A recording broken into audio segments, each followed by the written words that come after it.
करण सिंह जी, प्रयागराज। महाराज जी, राधे राधे। महाराज जी, किस्मत, तकदीर और भाग्य से ज्यादा हमें अपने कर्मों पर भरोसा करना चाहिए कि नहीं? और कर्मों से भी ज्यादा भगवान पर करना चाहिए भरोसा।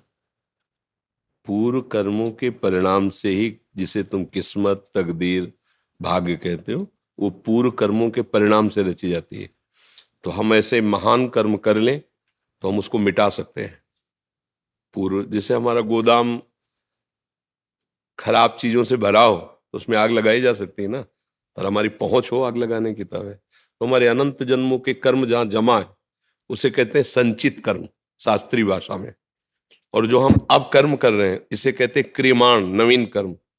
और जिसके द्वारा शरीर रचा गया है, तो मानो पूरे गोदाम में से शुभ और अशुभ दोनों को मिला के इस शरीर, तो कभी सुख कभी दुख, कभी भयंकर पीड़ा वाला दुख आ रहा है, कभी बड़े उन्मत्तता वाला सुख आ रहा है, नाचना कूदना हर्ष उन्मत्तता, वो दोनों कर्मों के परिणाम। अभी पूरे कर्म भोग नहीं है, उनमें से कुछ निकाल करके उसी की तकदीर बनी हुई है। शुभ और अशुभ कर्मों से इस शरीर की जो जन्म से लेकर मृत्यु तक रचना में सुख दुख आए जाएगा, उस वो हमारे तकदीर और भाग्य कहते हैं। अब हमारा नवीन कर्म क्या है? हम उसको रोक सकते हैं, तकदीर को, भाग्य को बदल देंगे। ये मानवदेह है ना, ऐसा भजन करेंगे, ऐसा दूसरों को सुख देंगे, ऐसे पवित्र आचरण करेंगे तो हमारे भाग्य बदल जाएंगे। क्योंकि वो भाग्य कोई देवता नहीं है, वो हमारे पूर्व के गंदे या अच्छे कर्म है। अच्छे कर्म है तो सुख दे रहे हैं, तो अब हम इस सुख में ही फंसे रहेंगे क्या? हमें और सुख चाहिए, तो क्या करें? उस सुख को दूसरों में बांट दें और वो बड़ा होकर के मिलेगा। अब हम क्या करते हैं? अपने सुख के लिए दूसरों के सुख का नाश करते हैं। अब वो और बड़ा होकर के मिला तो महा दुख भोग रहे हैं, राह से न समझने के कारण। तो दुख और सुख देने वाले शुभ और अशुभ कर्म जो हमारे भाग्य में लिखे हैं, वो अगर हम मिटाना चाहें तो एक ही बात है, भगवान की शरण में होकर नाम जप करते हुए दूसरों को सुख पहुंचाए। बात समझ में आ रही? हाँ, अगर हम केवल कर्म पर भरोसा करें और भगवान पर नहीं, तो भी हम अधूरे रह जाएंगे। क्योंकि सांगोपांग कर्म करने की हमें योग्यता नहीं, बुद्धि नहीं। किसी भी कर्म को जब तक सांगोपांग नहीं किया जाता तब तक उसका फल प्रकट नहीं होता। हमसे त्रुटियां हो सकती हैं, तो हम क्या करें? बड़े का सहारा ले लिया। अब जो त्रुटि होगी वो संभाल लेगा। और हमारे कर्म जो हैं वो जब भगवत समर्पित हो जाएंगे, यत करोषि, जो भी कर्म कर रहे हो, अब वो हमारे प्रारब्ध को भोगने की सामर्थ्य देंगे और पूर्व संचित जिससे भाग्य बना है उसको नष्ट कर देंगे। तब हमें मोक्ष प्राप्त होगा, भगवत प्राप्ति होगी, हमारा मंगल होगा। तो ये मनुष्य जन्म कर्म भोगने के लिए नहीं मिला, उनको मिटाने के लिए मिला है। कि कोई भी कर्म हम मिटा सकते हैं भजन के बल से। उसे अब जैसे प्रारब्ध भोग आया है, क्या क्या समस्या है? प्रारब्ध भोग आया तो इतना बड़ा आया है, क्यों आया है?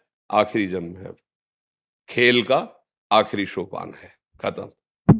जितना स्टॉक सब भस्म जो है सब, अब अपने घर जाना है, छुट्टी। जब घर जाना होता है ना तो दुकान समेट ली जाती है ना, बस समेट गई दुकान। बस यही बात समझाने के लिए श्री जी ने बोलने का अवसर दिया है और आप लोगों को सुनने का अवसर दिया है। ए चलना है आज नहीं तो कल, और जहां चलना है वहां इस देश की कोई भी सामग्री काम नहीं आएगी। वहां के लिए अलग है, अलग अलग सिक्का होता है ना, बदल लो यहाँ का सिक्का।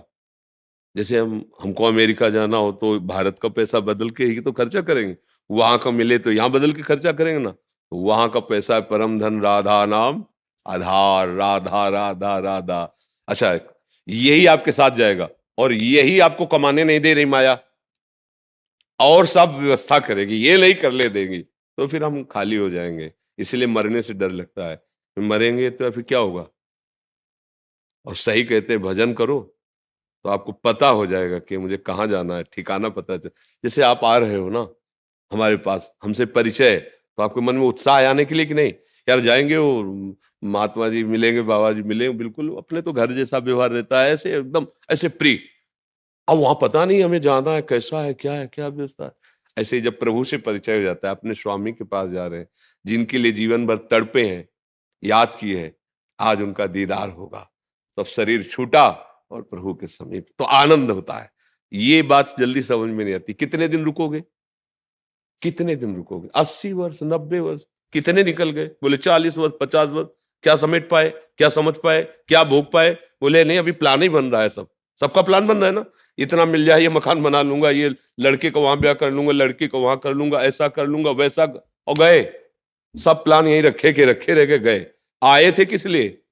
कि जीवन मुक्त हो जाऊंगा भजन कर। गर्भ में प्रार्थना की थी, एक बार निकालो इस नर्क से, आपका भजन करके मैं आपको प्राप्त करूंगा। तो जहां जो हो, ये सब भगवान की सेवा है।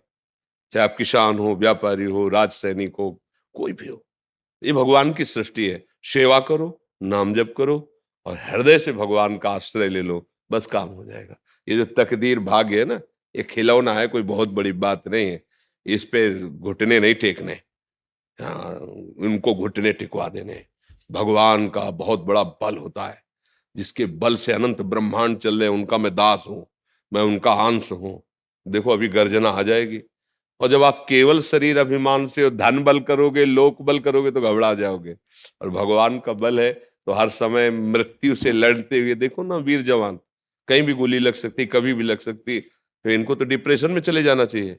परिवार है, सब है, लेकिन नहीं, जब अपने धर्म की तरफ सोचते हैं कि हमारा स्वरूप है धर्म, देश रक्षा करना, प्रजा को सुख पहुंचाना, तो गोली खाना एक फूल खाने के जैसा है। कोई नहीं, देखो ना, गोलियां चल रही पर शत्रु को परास्त करने के लिए छाती आगे लगाए हुए चले जा रहे हैं। जब लोक धर्म में इतनी बड़ी ताकत है, तो भागवत धर्म में कितनी बड़ी ताकत होगी। उसी धर्म से तो लोक धर्म का प्रादुर्भाव है। इसलिए नाम जप करो, कोई नशा ना करो, ये प्रार्थना है। इससे आप दुखी होगे, आपका परिवार दुखी होगा और आपकी बुद्धि की धरा नीचे उतर जाएगी गंदे आचरणों में। कोई नशा मत करो, पवित्र भोजन और पवित्र विचार और भगवान का आश्रय, तो मनुष्य जीवन ये मंगलमय हो जाएगा, ये सार्थक हो जाएगा। यही सबसे प्रार्थना है।